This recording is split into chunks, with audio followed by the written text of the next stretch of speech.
I'm going to focus a little bit on Joshua 1 this morning, but if I had loads of time, which I don't have, and here's how much you know I don't have much time, look at the clocks that I've been put in front of me.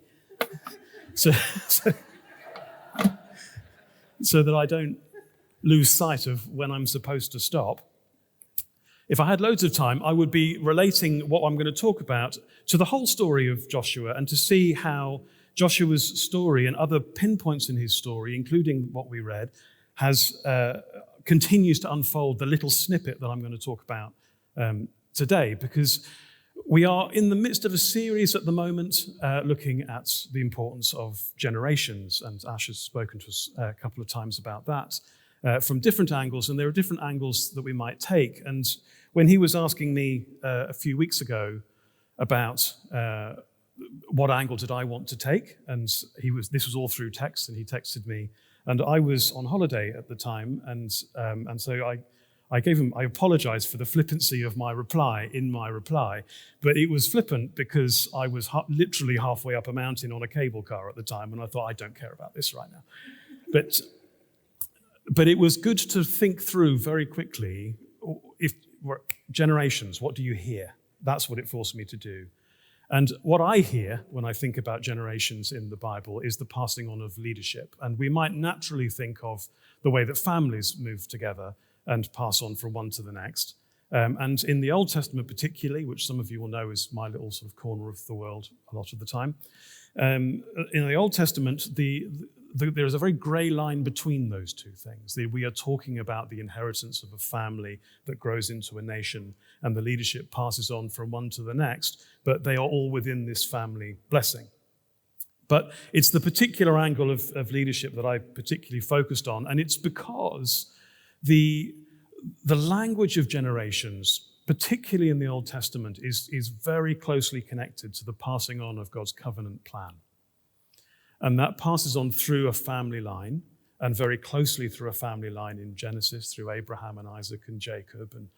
And so you have this language of, I am the God of the covenant, I'm the God of your fathers, Abraham and Isaac and Jacob. But then as they grow into a nation, it breaks out into a covenant that is passing down through the generations of people, and they are identified around a leader who represents the ministry of what it looks like to carry that covenant right now.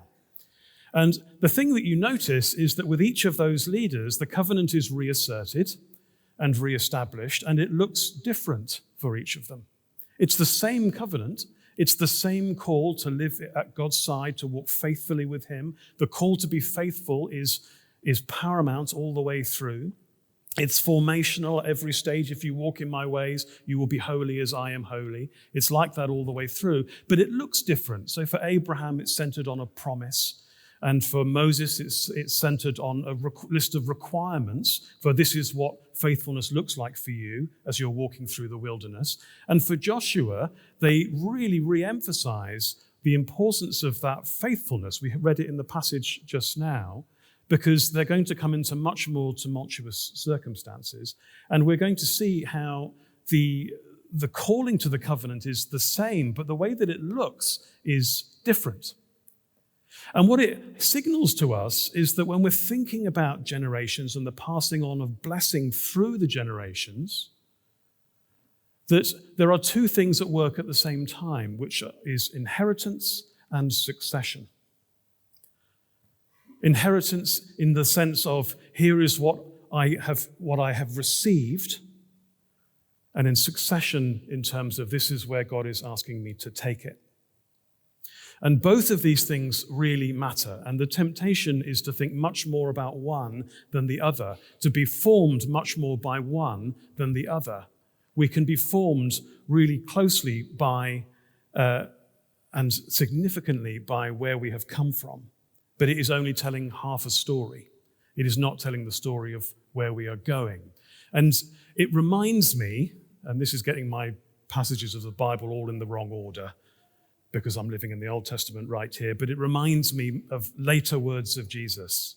And I don't know if you'll know the scene, but Jesus is at a festival. You'll know the words. Jesus says, I am the light of the world. This is in John 8. And Pharisees come along to him to question him, to say, well, who are you to testify to that? And the rationale that's given in that particular moment is, who's there to back up this claim of yours? And his answer is, I don't need anyone to testify on my behalf, because I know where I have come from and where I am going. I know that my reason for being is defined by everything that has gone before and by everything that's about to come. What I do right now, the way that I do it, unfolds because of everything that God has done before now. It has led to this moment. But now, as I enact and inhabit and fulfill the law for you, it's going to look really different. It's going to raise questions for you about how is that still consistent with the Old Testament. You're going to be finding yourself even today asking questions like, how can the God of the New Testament be the same as the God of the Old Testament? It just looks so different now. But it's because Jesus is not only defined by where he was going, so he should just keep doing that in that way. He is also defined by where he is going, not just where he has been.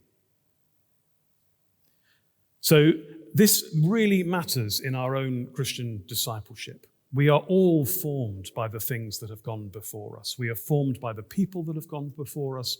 We are formed by the experiences in our life that has gone before us. And that has shaped who we are. It's shaped personally who we are. The things that have happened to us define who we are. The things that have happened in this church community define how we do things, right? So we are all formed by where we have come from.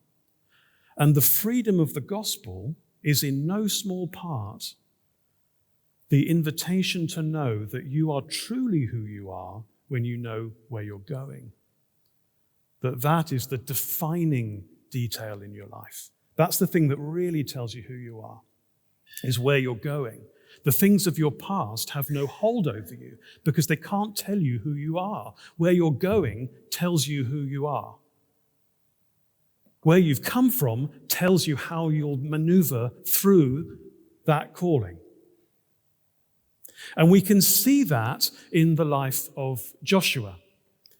We can see it in others. I could have picked other examples. We could have looked at how Abraham passes down through the generations, or we could have looked at how David passes on to Solomon, although Solomon's a bit hit and miss at that. We could look at how, a really great example is how Elisha picks up the blessing and calling of Elijah. That's quite an exciting one, but it's a little intimidating. We could look at Jesus passing on to the church. And each time we look at those things, we will notice some similarities and some differences, but there are characteristics that run all the way through.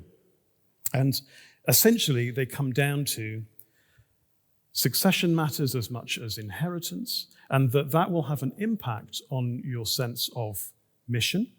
It'll have an impact on your sense of blessing. It will have an impact on your testimony, and it will have an impact on your character. And in each case, we can see that at work. And in Joshua 1, I'm just going to point out a few things. I'm going to run through Joshua 1 incredibly quickly just to make the point. I've said everything I need to say, I've now said. So when Ash is worrying about this clock running, I'm 10 minutes ahead of schedule. So strap in. So I just want to show you how this is working. So with inheritance, you can see in this passage how the writer is impressing upon you the way that Joshua has received his calling, his mission, and his blessing from Moses. He's carrying the same blessing as Moses. He is carrying the same mission as Moses to go into the land. And listen to the way that the book is trying to impress upon you the close connection between Moses and Joshua. And if you read through Joshua, you would see that this happens almost every time you hear Joshua's name, it is paired with Moses' name, deliberately, so that you're making the connection. He's doing Moses' stuff. After the death of Moses, the servant of the Lord spoke to Joshua, son of Nun, Moses' assistant, saying, "My servant Moses is dead. Now proceed to the Jordan and all this people into the land that I am giving to them," to the Israelites. Same mission. Same thing was said to Moses. Same thing was said to Abraham. It's still the same broad calling, but for Abraham, what that looked like was believing in the promise and not letting go, passing it down through the generations so that when it happens, they remember. That's what it looked like for Abraham. For Moses, it looked like that being a good reason to set people free, to participate in God's redemption plan for Israel, and then to lead them through the wilderness and to learn what holiness looks like. For Joshua, that is going to look very different, and we'll talk about that just briefly in a minute. But you can hear just the way that this passage is impressing. And then all the way through, I can just glance at my eyes down. Every place that the sole of your foot will tread upon, I'll read that again. Every place that the sole of your foot will tread upon, I have given to you, as I promised to Moses, from the wilderness and the Lebanon, as far as the great river, the river Euphrates. And so he defines the land. He had defined the land to Moses. As I was with Moses, so I will be with you. He carries the same mission. He carries the same blessing. He will give Joshua the same success that he gave to Moses. And we can notice there are covenant undertones in the way that it's said, I will be with you and I will not forsake you. It's a particular covenant phrase that recurs over and over again. There's an inheritance of testimony. So in verse 5, as I was with Moses, so I will be with you. Your experience of me will be the same as Moses' experience. You will know my presence close to you. You will feel my leadership leading you forward. It's going to look really different. It's not going to be a pillar of smoke and cloud and fire. He's going to have to learn to navigate the world differently than Moses had to do it. But it's the same testimony that will come out of it. He's receiving that inheritance of testimony that God is with them. And this goes right back to Moses' foundations. So the first thing that God says to Moses about who Moses is, I am with you. I don't know how well you know the burning bush scene. I don't want to presume upon you, but in Exodus 3, there is a moment where God encounters Moses for the first time around a burning bush that is not burning up. And so this is the first time you see the presence of God depicted as fire, and that's going to be important as that carries us through so much of the story to follow. But this sparks Moses to expose some of his own fears and doubts. And Moses has a lot of fears and doubts. He has doubts particularly about who he is. And there are several occasions in this passage where God is leading him into a commission to go and set the Egyptians free. That's a different story. Set the Israelites free from Egypt. And what it brings out of Moses is, who am I that I should do this? It's the first thing Moses says in response. Who am I that I should do this? What if they ask your name? What if they don't believe me? Please send someone else. Those are the only 4 things he says in that passage, and they are all expressions of doubt or fear. All of them. And Moses has this built up in him. But God's first answer to Moses, to answer the question, who am I? God's answer is, I will be with you. And it sounds a little bit like that God is sort of redirecting the question, as if Moses had asked the wrong question, and so God will answer the right question. So rather than the question being, who am I, Moses, the question should be, how can I? And the answer to how can I is, I will be with you. But it may just be that is not what God is doing. That in fact he is giving a direct answer to a direct question. And the answer, Moses, to your question, who are you, is I am with you. I want you to know that is who you are. I am with you. What is the first thing that the book of Joshua has God say to Joshua? Or the people speak over Joshua? The Lord will be with you. He's receiving the same inheritance of blessing and of testimony, that his life will be led by the same testimony that Moses had. And there's an inheritance of character, and this works exactly as you'd expect it to, exactly as all of us are familiar with in our families, that our personalities, our character traits, our faithfulness in the story of God is passed down from one to another. And those are good things and those are bad things. And I can never think about family inheritance without thinking about the same little moment. It's a silly moment, but it runs through my head whenever I think about this kind of stuff.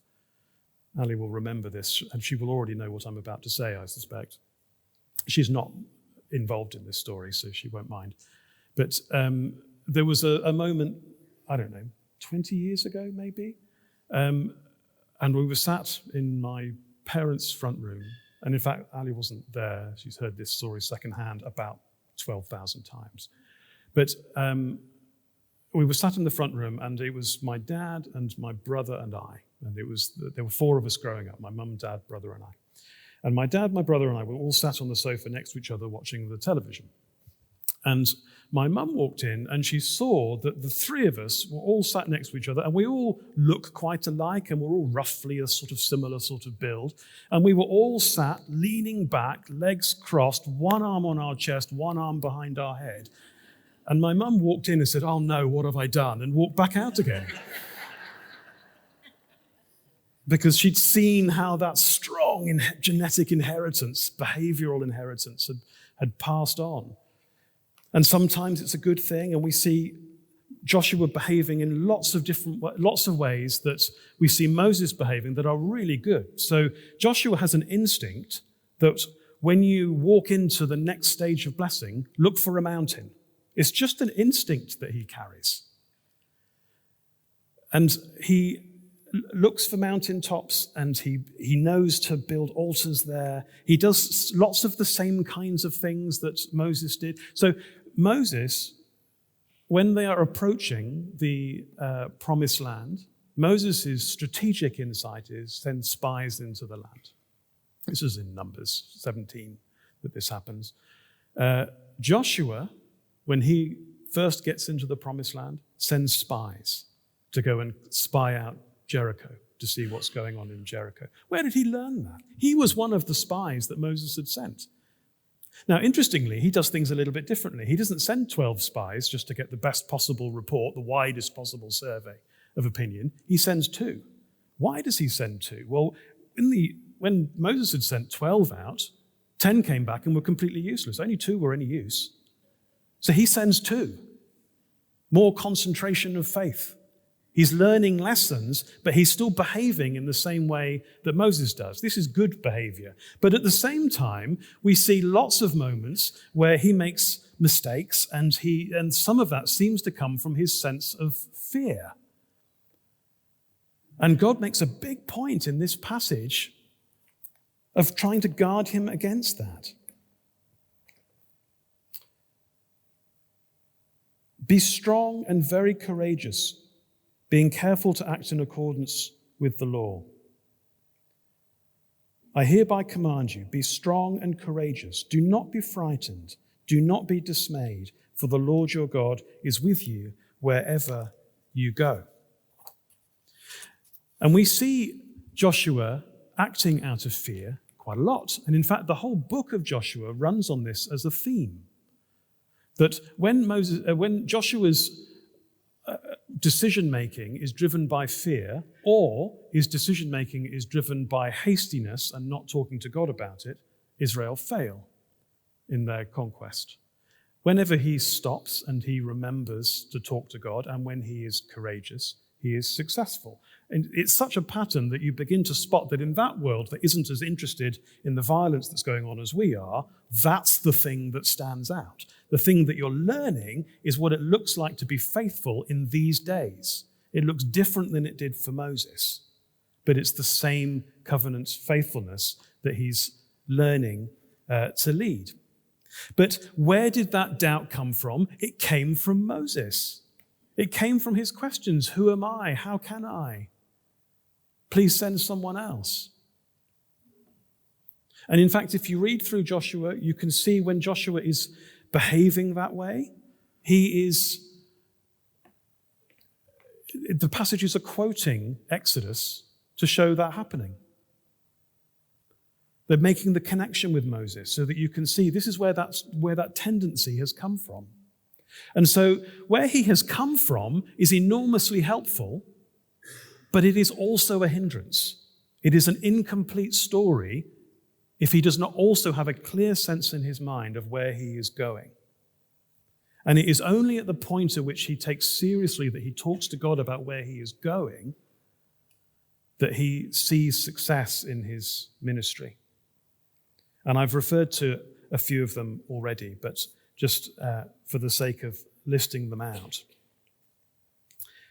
He has the strategy of sending spies, and he is learning lessons, and so he's picking up actions from Moses, but they are changing a little bit. The mission is still to bring the people into the promised land, but for Moses, that mission had been guiding through wilderness, and for Joshua, that is guiding through populated land, not wilderness, and populated land of people who are hostile to you. And Moses had encountered a bit of that, but nothing like the concentration that Joshua has to encounter. And so what we see unfold through the book of Joshua is the way that he leads Israel into the same promise that was given to Moses, but in a very, very different way. It has a military flavor all the way through it, so much so that it often makes us now uncomfortable to read it. There are other things that we noticed, and when we read the parameters, I don't know if this is a subtle little thing you may not care about. Let me try and make you care about it. Verse 4, from the wilderness, this is defining the territory of the promised land that you're going to go into. From the wilderness and the Lebanon, as far as the river, the great river Euphrates, all the land of the Hittites to the great sea in the west, that shall be your territory. Now, when you map that out, that's the same territory that is given and described to be given to Moses. But it's using completely different language to do it. It's now talking about the Euphrates. It's now talking about the Hittites. And the reason it's doing that is times have changed since Moses, and an empire has arisen. And another empire is brewing. And this is going to be the way the world that you navigate isn't just going to be Canaanite nations. It's going to be navigating a world that is surrounded by empires. And so Joshua is entering into a different context, and his response needs to be different. So there is a succession of mission as much as there is an inheritance. He needs to find a new way through to do the same thing. There is a succession of blessing. He receives the same blessing, but it needs to be articulated and expressed and experienced in a different way. There is an inheritance of testimony, but there is also a difference in the succession of that testimony. And the way that that is phrased in Joshua 1 is, no one will be able to stand against you all the days of your life. This is new. This was not said to Moses. What Moses was told is, when you go into the land, they will flee from you. That's what he was told. In this circumstance, no one will be able to stand against you. Because now, when you're in the land, you need an answer to the question, okay, it's all very well we've got this ideal state. What happens when they don't? What happens when the rubber hits the road and life isn't as easy as that? When things get difficult and now I've got to make a decision, because it's not actually obvious what faithfulness would be right now. This might be faithfulness, I can make a case for that. This might be faithfulness, I can make a case for that. What do I do, God? And he gives an answer. The testimony has a succession to it, as does his character. His doubts do creep in, but he looks for mountains.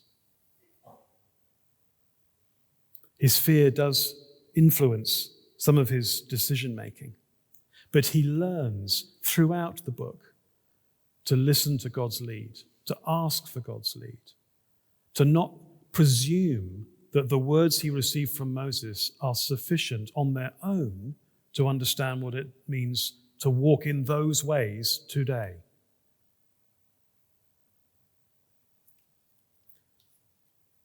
Hopefully, my point is coming across, but let me just make it very clearly, because I'm now on the time Ash wants me to be quiet. All of us have been formed by where we have come from, but we are all called to be defined by where we are going. We are all called to take seriously the inheritance we've received, but we are all invited to maneuver through that inheritance in the world that we're in today. And if we want to do that, we need to take seriously that God isn't a God who did things in the past. He is a God who is doing things in the present, and a God who is calling us into a future that is all within his covenant plan. And if that's the case, then only thinking about where we've come from will not cut it. That is only a testimony of what God did and not a testimony of what God is doing. And if we want to engage with what God is doing, we need to have a clear sense of where he is going. That is as true for us personally as it is for us as a community. It turns out that I've got a little bit of anxiety in my life around talking too long. I've noticed that this morning, that I refer to that quite a lot. The clock helps me notice that. That's a part of where I've been from, where I've come from. There are negative things that have happened to us that can feel like they tell us who we are, but they don't own us. They don't capture you, because you're not defined by those things. You're defined by where you're going.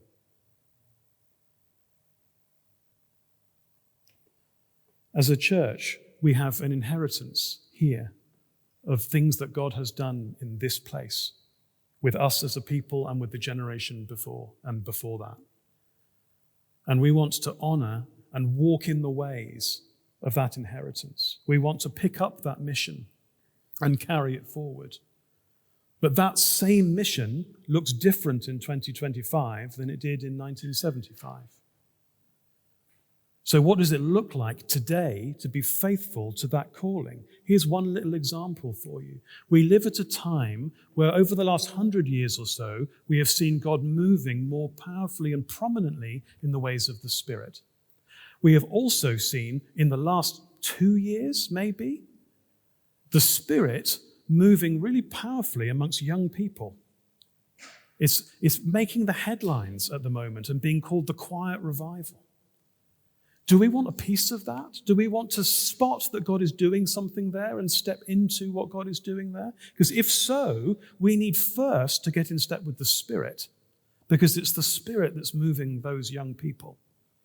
So the first step needs to be, we ask ourselves, in this building, we know what it's meant to engage with the Spirit in the past. What does it mean today? And taking that really seriously and not feeling like our limitations are what might stop that working. Our limitations are really useful because testimony flows through limitations. Testimony of God working in spite of limitations works really powerfully. And one of the things that you notice that we do not have time to talk about is the skill drop. There is always a skill drop when you pass from one generation to the next. There's a skill drop when one generation of farmers picks up from the previous generation of farmers. Big issue for inheritance in the Old Testament. There is a skill drop when every generation passes over. Joshua is not as good a leader as Moses when he starts. He may not be quite as good when he finishes, but he gets better and he gets better and he gets better. Think of the skill drop from Jesus to the disciples. Imagine if they had been quelled by the thought that, well, I'm not Jesus. I can't do that. But Jesus' anticipation is, you will inherit my blessing and you will take my mission forwards, which means that that blessing will be scattered more widely. You will heal. You will raise the dead. You will move in the ways of the Spirit. You will prophesy. Limitations aren't relevant to that. So here's my question for you, and I'm going to pray and then I'm going to sit down. 2 questions. First question, are there areas in your life where you are shaped by where you have come from, that in your heart you feel God would love to set you free from because it's stopping you from going where he's calling you? And as a church, are there things that he is calling us into as a body of Christ together that we need to be ready, to be nimble, and to change what we're doing in order to step into what he's doing today to fulfill the promise he made to us a long time ago? Lord, I pray that as we think on those questions now, as we think on those questions in the week to come, in the weeks to come, that you would speak clearly into our hearts. That we would know, Lord, that you have given us an inheritance, but you have also given us a succession plan. Help us, Lord, to receive warmly the inheritance of faith, the blessing and the mission that you have put before us, but to be bold and courageous, to apply that to the world that we have right now, and to be nimble in our faith to respond with where you're leading. Help us, Lord, to be bold and courageous, to bring before you the things that define us, that have hurt us in the past. Help us to let go, to really understand and believe and treasure that we are where you're taking us. We are not where we've been.